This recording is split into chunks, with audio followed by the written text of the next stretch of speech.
Hola, bienvenidos a todos. Gracias por estar hoy sábado acá en el Congreso Latinoamericano de Patología Vulvar, acá en Buenos Aires. Les doy la bienvenida. Mi nombre es Marcelo Nicolás Geneiro, soy médico especialista en TGI y colposcopía, profesor de ginecología de la Facultad de Medicina de la Universidad Nacional del Nordeste, acá de Argentina también.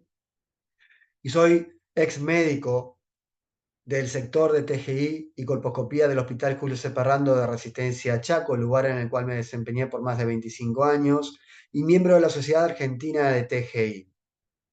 Declaro en esta charla que voy a dar no tener ningún conflicto de interés y las competencias que me he planteado serían entender que esta enfermedad es una patología benigna en un grupo de pacientes jóvenes, y eso es importante que lo entendamos por todas las consecuencias que podamos tener en cuanto a sobretratamientos. ¿Cuál sería la mejor respuesta al tratamiento en este tipo de pacientes? Y enfatizar el uso de vacunas contra el HPV en este grupo de pacientes también. Me voy a minimizar para no distraer la atención de ustedes y vamos a comenzar. Ahí está. Un segundo. Perfecto. Con respecto a las generalidades, un segundito, me voy para arriba. Ahí está. Perfecto. Y vamos a decir que las verrugas genitales son tumoraciones benignas que se manifiestan como pequeños bultos de color rosa similar al coliflor en piel y mucosas de tanto de hombres como mujeres.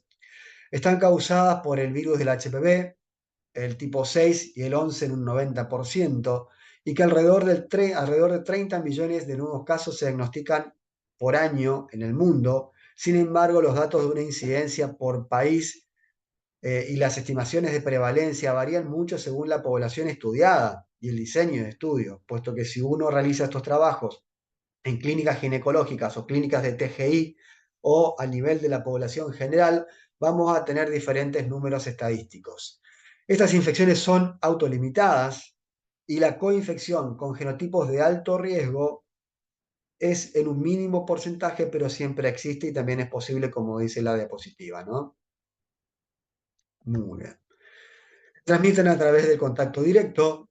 El riesgo es mayor en caso de microtraumatismos, cuando la piel está lastimada, producto de alguna fracción, por ejemplo, el rasurado violento que genera lastimaduras en la zona tanto del hombre como de la mujer, son lugares donde pueden incorporarse estas lesiones. También el roce o los traumatismos durante un coito violento.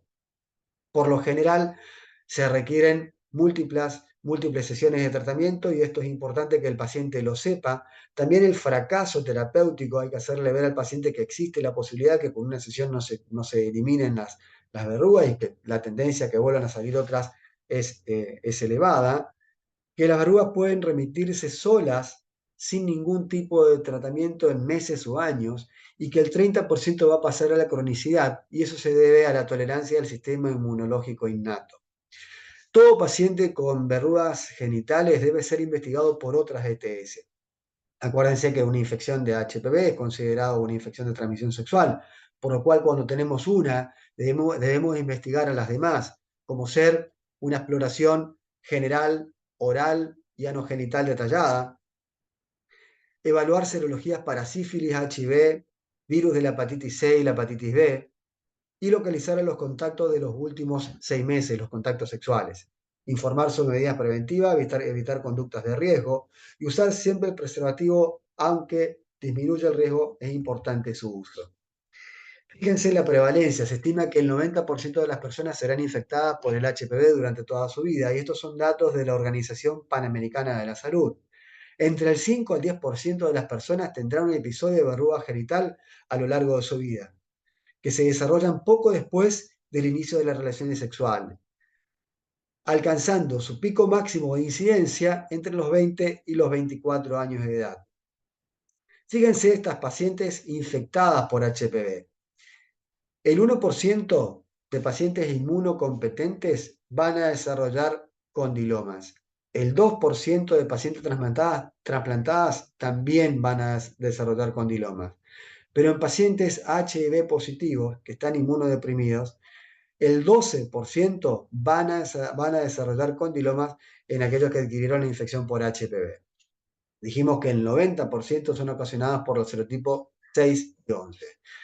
Este es un trabajo de Chile, publicado en el año 2019, fíjense, donde habla de la prevalencia y fíjense los grupos etarios más prevalentes se dan en mujeres con una media de 27 años de edad. Podemos hablar de un 23 a 29 años con una media de 27 años de edad.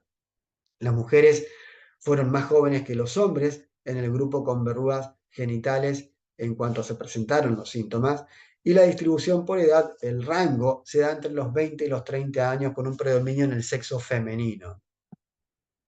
En cuanto a la clínica de estas enfermedades, según la clasificación de la ISSBD, vamos a ver en qué lugar se encuadra esta, esta afección. Fíjense los 7 grupos que tenemos nosotros de la ISSBD: lesiones según el color de la piel, lesiones rojas, lesiones blancas, pigmentadas, erosiones y úlceras y el edema. En este primer grupo de lesiones según el color de la piel, en las pápulas y nódulos englobamos a las verrugas genitales por el virus del VPH. Cuando nos presenta una paciente con verruga genital, tenemos que saber que la mayoría de estas pacientes, la clínica es totalmente asintomática, o sea, es un hallazgo a la palpación como un nódulo, pero también en menos porcentaje el motivo de consulta, si la paciente no consulta por algo que se toca, que puede ser milimétricamente hablando, o de 1 centímetro o una tumoración mayor, podemos tener motivos de consulta como ser el prurito, el ardor, el dolor, la tumoración, el flujo, el sangrado en el caso que sean condilomas que se desgarran y sangran en su base. Y siempre indagar sobre tratamientos previos, los hábitos sexuales de los pacientes, la actividad sexual, la actividad deportiva, puesto que los condilomas en la zona vulvar, por ahí se usan calzas, hacen actividad física, por ejemplo, ciclismo, tener en cuenta esos parámetros para cuando tengamos que planificar un tratamiento. El uso de cremas, automedicación por parte del paciente, más aún si utilizaron inmunomoduladores y estos generan alguna reacción en la base y uno al tomar una biopsia avisarle eso al patólogo que la paciente estuvo con tratamiento con, por ejemplo, con un inmunomodulador, puesto que la alteración del tejido por debajo va a estar bastante alterado y el patólogo puede sorprenderse por esa reacción si uno no le avisa. El examen genital, tener un medio ambiente con buena luz para poder examinar las lesiones, que sea sistemático, uno tener un organigrama en cuanto a la exploración genital, empezar por el pubis, seguir por los labios, por la zona de los labios mayores y menores, seguir por la zona perianal, después hacer un pantallazo general e introducirse a nivel de los labios, cara internas, labios menores, y ir luego hacia la vagina y cuello. Que sea sistemático para no perder ninguna lesión a nivel vulvar, utilizar algún método de magnificación como puede ser una lupa, no utilizar generalmente el colposcopio para las lesiones vulvares, y no utilizar, y eso ya lo venimos pregonando hace mucho tiempo, el ácido acético a nivel vulvar, puesto que podemos sobrediagnosticar lesiones acetoblancas en la zona. Entonces, el mayor porcentaje de estos condilomas van a ser asintomáticos y según la localización pueden doler cuando están cercanos a las mucosas y el menor porcentaje, como dijimos, pueden presentarse con sangrado, prurito y ardor. De acuerdo a las características clínicas que uno va a ver de los condilomas, pueden ser verrugosos, espiculados, las clásicas crestas de gallos, pueden ser planos, rosados o grises. Pueden ser únicos o múltiples, puede haber uno solo, puede haber varios. Y podemos hablar de lo que sería la enfermedad de HPV multicéntrico cuando afecta a otros sectores del aparato genital, por decirles, afecta la piel vulvar y también afecta lo que es vagina, afecta la región perianal y vulvar, afecta cuello del útero, vagina y vulva, diferentes lugares. Hablamos entonces ahí de lo que sería el HPV multicéntrico. En el caso de condilomas únicos, hablando de la clínica, vamos a ver en este caso, un condiloma verrugoso con una superficie espiculada, la típica cresta de gallo en la parte inferior del condiloma, en este sector de acá. con tendencia a la queratinización en el sector superior. Acá lo vemos con más aumento. Fíjense acá, ya pierde las espículas y empieza a tener un color un poco más oscuro, con una tendencia a la queratinización en este sector. Con respecto a los condilomas múltiples, con la clásica presentación en cresta de gallo o coliflor, fíjense lo que sería en la horquilla vulvar, tenemos los condilomas recientes, estos rosados que ustedes ven en este sector de acá, y estos que ya van tornándose a la queratinización.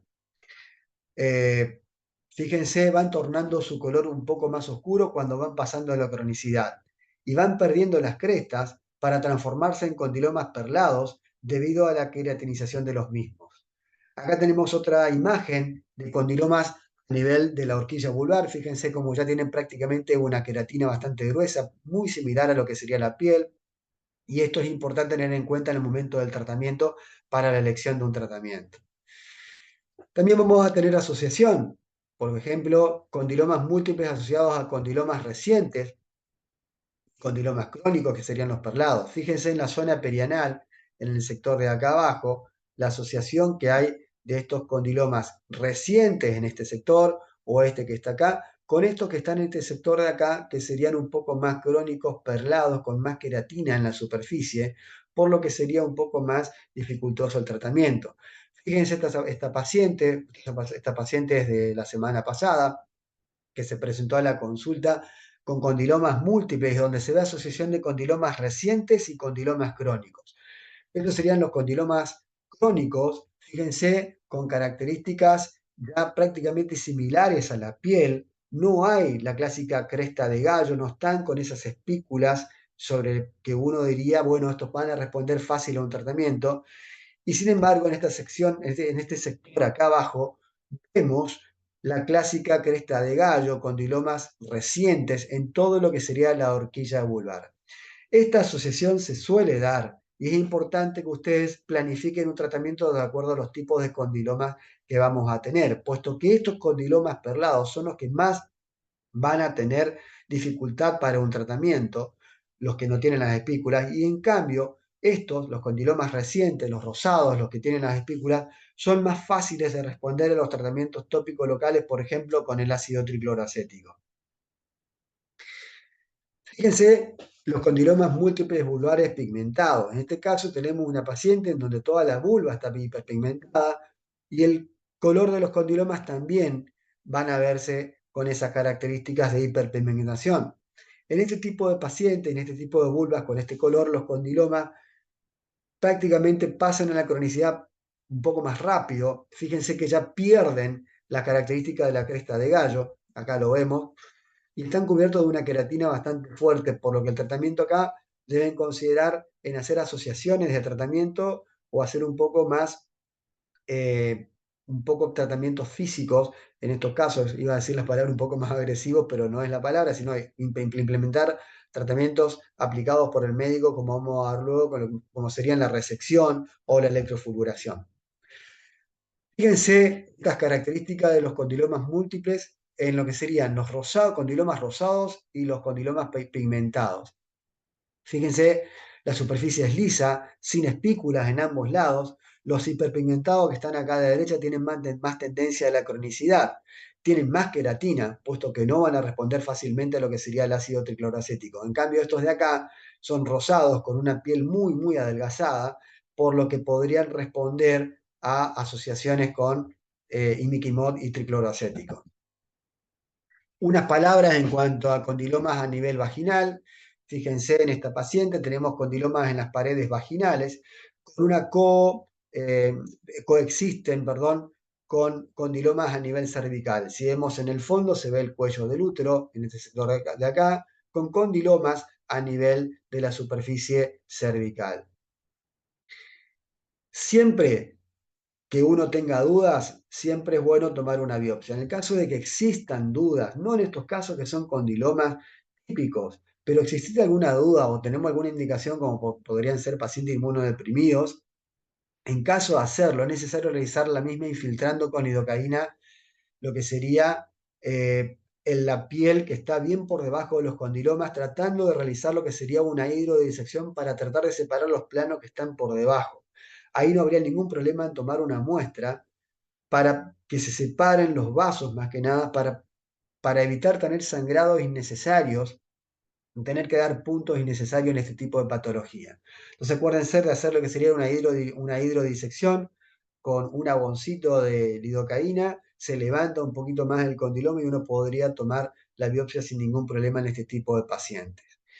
Ante la duda, como dije, podemos realizar una biopsia. Entonces, la inspección de los condilomas, el condiloma clásico, uno no biopsiaría. O sea, si uno está seguro de que son condilomas, no es necesaria la biopsia. ¿Cuándo entonces vamos a realizar la biopsia?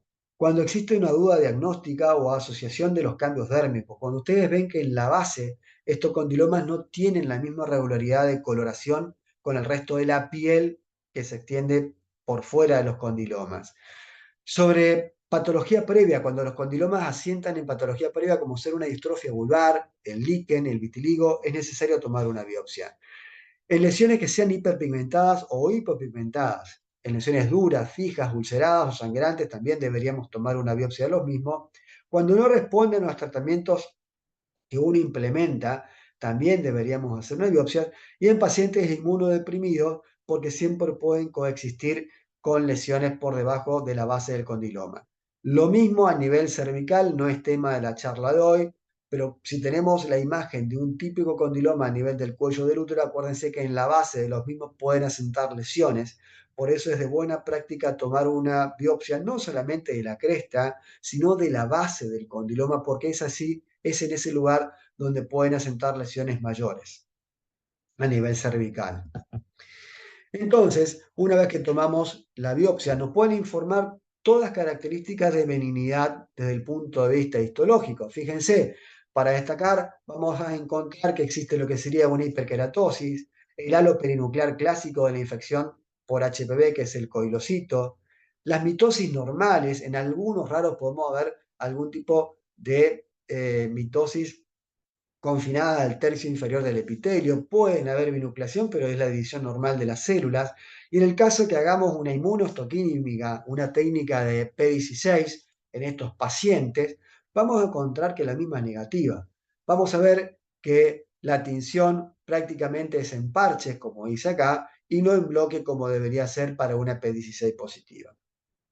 Entonces, fíjense cómo veríamos una biopsia de un condiloma con la hiperkeratosis, fíjense los núcleos, cada célula con un solo núcleo, los coilocitos, la vacuola perinuclear característica de la coilocitosis, no hay binucleación, no hay alteraciones celulares manifiestas. Esta es la típica imagen de un condiloma vulvar. En cuanto al tratamiento, tenemos que acá saber qué tipo de paciente tenemos adelante. La edad del paciente es fundamental. El tamaño, localización y número de lesiones, si es una, son muchas, si están distribuidos en nuestros sectores del aparato genital. El estado inmunológico del paciente, porque tenemos que tratar de levantar el estado inmunológico para que nos sigan saliendo más lesiones. Es importante hablar con el infectólogo y trabajar en equipo si estamos en un paciente que sospechamos que está pasando por algún estado de inmunodepresión.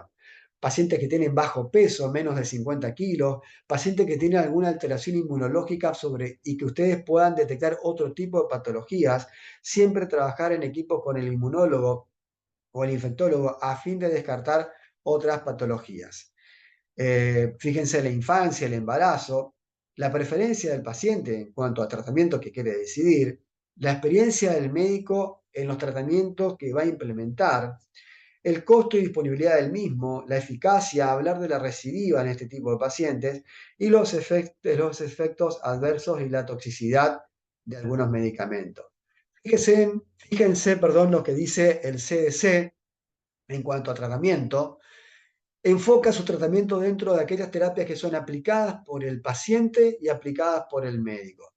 Y fíjense estos tres renglones decidiendo el tratamiento. Las verrugas genitales en superficies húmedas, intertriginosas y mucosas de características recientes, es muy probable que respondan a un tratamiento destructivo local y llámese esto ácido tricloracético.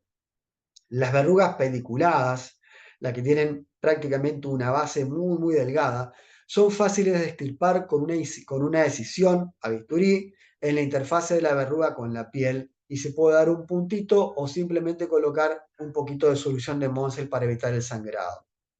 Y en los condilomas o verrugas múltiples muy queratinizadas, requieren con frecuencia una terapia ablativa. Podemos hablar ahí de una resección con electrobisturí, vamos a ver luego los distintos tipos de tratamientos que podemos utilizar. Fíjense, en el caso de los tratamientos aplicados por el médico, el ácido tricloracético es el más usado. Todos los ginecólogos lo tenemos en nuestra mesita de consultorio. Y fíjense que solo es posible utilizarlo en verrugas pequeñas, recientes y no tan extensas por el dolor y el disconfort que uno puede generar al paciente por más anestesia local que uno le pueda colocar. Se aplica una vez por semana, durante 4 a 6 semanas, y el efecto sería por coagulación de las proteínas de estos condilomas. Podemos utilizar la criocirugía en 2 secuencias de congelación cada 2 o 3 semanas para ver cómo van cayendo esos condilomas y dejamos la cirugía, la electrofulguración, el LIP, el bisturí frío o el láser para cuando estamos en presencia de condilomas perlados o condilomas crónicos. La ventaja de estos tratamientos quirúrgicos es que podemos enviar el espécimen para su estudio anatomopatológico. En el caso que tengamos que decirle al paciente que implemente él el tratamiento, podemos utilizar un inmunomodulador o algunos medicamentos con acción citotóxica. En el caso de un inmunomodulador, podemos utilizar el imiquimod al 3,75% o al 5%. En el caso de al 3,75% lo aplicamos 3 veces por semana durante 16 semanas y en el caso del 5% lo utilizamos 2 veces por semana también durante 16 semanas, dejando una aplicación de aproximadamente 8 horas a 10 horas como máximo en la zona a tratar. Siempre cubrir con unas curitas, unas gasas o algo para que no contacte con piel sana y generar lesiones en piel que no tiene que ser tratada. Lo importante de un inmunomodulador es que genera memoria y que aumenta la inmunidad local. O sea que cuando estas verrugas o condilomas caigan, queda inmunidad en ese sector para que no vuelvan a salir nuevas verrugas. No usar en mucosas, no está aprobado todavía por la FDA, aunque hay trabajos que ya pueden empezarse, hay algunos trabajos que están indicando su uso en mucosas. No usar en menores de 12 años. Y otro grupo de inmunomodulador son las cinecatequinas, al 10%, que es el extracto de té verde, que no contamos nosotros acá en Argentina, pero que en otros lugares tienen buenos resultados en su uso. Y con actividad citotóxica utilizamos la podofilotoxina, la cual al 0,5% que inhibe la mitosis y la síntesis del ADN viral. Aplicar 2 veces al día durante 3 días, son ciclos de 3 días, y repetir estos cada 5 días 4 veces. Ese sería el esquema. Luego tenemos que lavar con abundante agua y jabón, igual que el Imiquimod, acá con la podofilotoxina también. Hay que hacer una buena higiene luego la aplicación de esas cremas. Fíjense en cuanto al tratamiento, lo que dice el CDC, el Centro de Control de Enfermedades. Esta guía de manejo ya en el año 2010 aporta una valiosa información en cuanto a las verrugas y su manejo y enfatiza que ninguna terapéutica es superior a otra, o sea, todas están en el rango, digamos, igual en cuanto a eficacia terapéutica.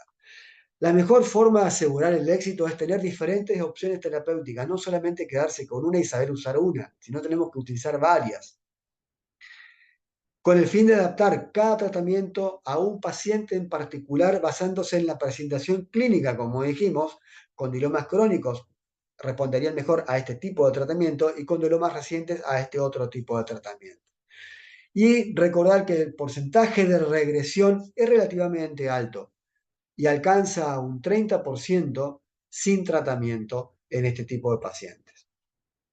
Fíjense en este caso, una paciente, la paciente que le comenté hace la semana pasada, que iniciamos un tratamiento combinado con ácido teluracético y con imiquimod al 5%. Acá colocamos el ácido acético en esta paciente y luego le aplicamos la crema en los condilomas que tienen tendencia a la cronicidad. Estas pacientes van a volver en una semana para una segunda aplicación y vamos a ir viendo la evolución. En cuanto a conclusiones, fíjense lo que dice el CDC según el año 2021. Las verrugas genitales, si no se tratan, pueden resolverse, permanecer iguales o aumentar en número y tamaño. Y eso es importante que el paciente lo sepa.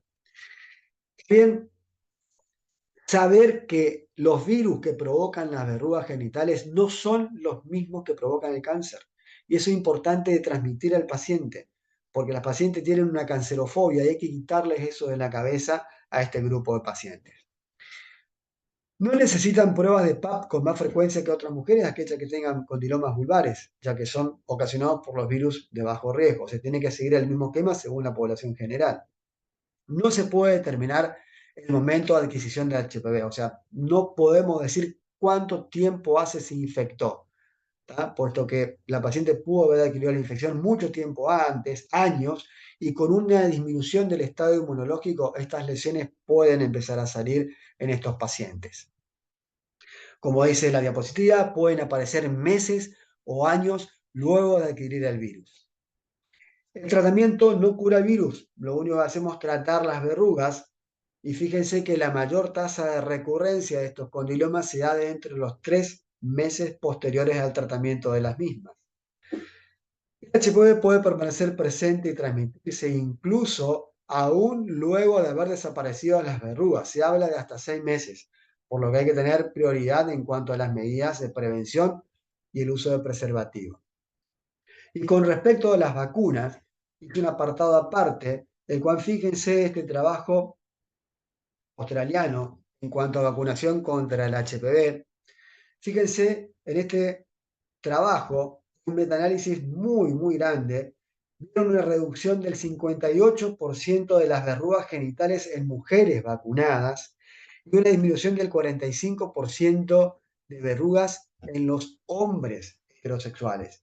Son datos que empezaron ya desde el año, son un trabajo que hicieron desde el año 2007 hasta el 2017, 10 años, incorporaron muchos casos, trabajos prospectivos muy buenos, muy buenos, y donde vieron una reducción en el grupo de pacientes vacunados. Conclusión, estas pacientes, este grupo de pacientes, hombres y mujeres, se van a favorecer con el uso de las vacunas contra el VPH.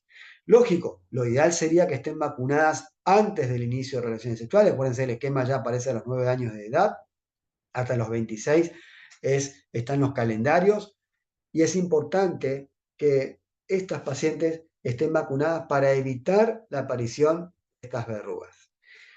La bibliografía, la cual es bastante actualizada, por el cual pude desarrollar esta charla, así que cualquier duda o pregunta las haremos en vivo en ese lugar. Gracias por su atención, me despido de ustedes y espero haber sido claro y preciso en esta presentación. Gracias.